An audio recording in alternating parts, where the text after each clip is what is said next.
For lesson 91E, we're told to find the surface area and volume of a 1-inch cube and a 10-inch cube. What is the ratio of the surface areas and what is the ratio of the volumes? And this question is really wanting you to explore how scale factors work. So let me write that down. So we have scale factors for our length and width dimensions, perimeter, length, width, and perimeter. So linear measurements.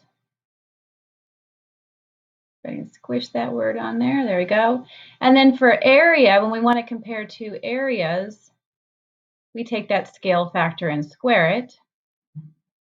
And then when we want to find volumes, we take that scale factor and cube it. So this is the main takeaway from this lesson. So let's explore. So find the surface area and volume of a 1-inch cube and a 10-inch cube. So for our 1-inch cube, right, looks maybe like this. And then 10-inch cube is going to be quite a bit bigger. You get the idea. So this is 1 by 1 by 1, and this is going to be a 10 by 10 by 10. So surface area, well, I'm going to use surface area equals lateral surface area plus 2 times the area of the base. So for lateral surface area, well, that's the perimeter of the base times the height. The perimeter of this is 4 times the height is 1. And then the area of this base is just 1 times 1, which is 1. So 4 times 1 is 4, plus 2, 6. So the surface area of this cube is 6. And you could probably just count the sides too, since it's a 1 by 1. But I like to remind you of how these formulas work for the more complicated problems. And then we need to find the volume. Well, volume equals area of the base times the height. We found the area of the base already. That was 1. The height is 1. So our volume is going to be 1 inch, cubic inch, 6 square inches for the surface area. All right, and now we're going to find the other one for this 10-inch, same process. So lateral surface area, which will be 10 plus 10, that'll be 40 for the perimeter of the base, times the height, which is 10. And then 2 times the area of the base, which 10 times 10 is 100. Let's add all that up. That's 400 plus 200. So that's 600 square inches. And when they want you to start recognizing that there's a pattern going on here, okay, 6 to 600. Now let's look at the volume. Area of the base is 100 times the height is 10.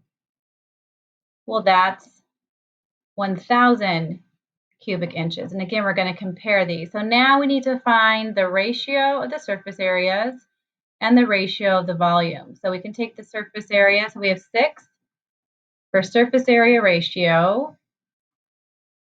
It is 6 over 600. 600. And that's going to simplify, right, to 1 over 100. And then I wrote ration, not ratio. There we go. And then for the surface area or the scale factor for the volume, well, that's going to be 1 over 1,000 from the smaller to the larger cube. And what I want you to see from this is we know, well, the ratio just for scale factor is 1 to 10, right? Well, for the area, it's 1 to 100. You're squaring both. So that's 1/10. Think of this as 1/10 times 1/10 is 1/100th. And then for the volume, it's 1/10 times 1/10 times 1/10 to get 1/1000th. So this is a great example. It shows you kind of where to get those figures from. All right, let's look at F. One square has a side that is 10 centimeters long. A second square has sides that are 50% longer. This one was a little confusing with the book answer. I'm gonna do this in green. So we have our first square. because I think the answer key reverses. Oh, my squares are terrible there. Let me try that again. And just use the square tool. All right, shape. Give me a square tool here. So we have a smaller square and a larger square. Let's just pretend that those are perfect squares. Okay, so the smaller one, we know that this larger one is, this is 10 centimeters. And this one is 50% longer. We know the side, this is a square, so the sides are the same. And this is going to be 50%, have sides that are 50% longer. How long are the sides of the larger square? What is the scale factor from the smaller to the larger square written as a decimal? And then what is the ratio of the areas of the smaller square to the larger square written as a decimal? So with this one, well, if it's 50% larger, I can just take 10 and multiply it by, that means it's, if the side's 50% longer than the original, then that's 150% larger, right? So I multiply 10 times 150%, I'm going to use it by a decimal here. It's going to be 15. And that makes sense, right? Logically, that that's 50% larger.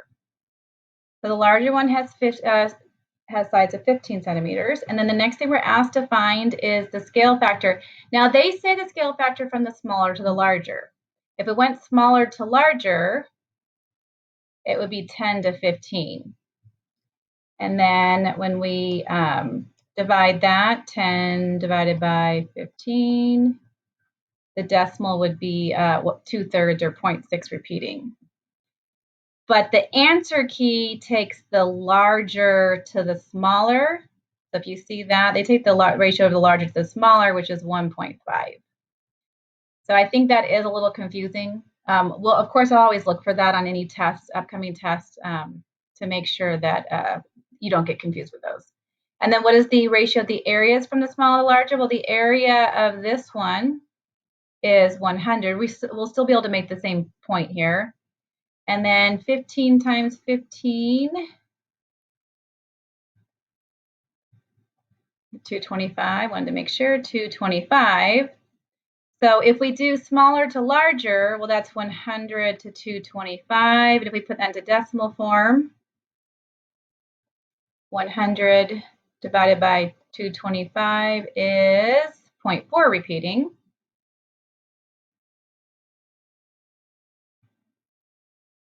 And if we do it from larger to smaller, like the book does, that would be 225 to 100, and put that in decimal form. It's 2.25. And you can see either way, if I take 1.5 and square it, right, that's 2.25. And let me do this in fraction form. This would be 2/3, right? If I take 2/3 and square it, well, that's 4/9. And 4/9 would be that 0.4 repeating. So please look at these as more as an exploration of how those relationships between scale factors of areas, and scale factors of volumes work together.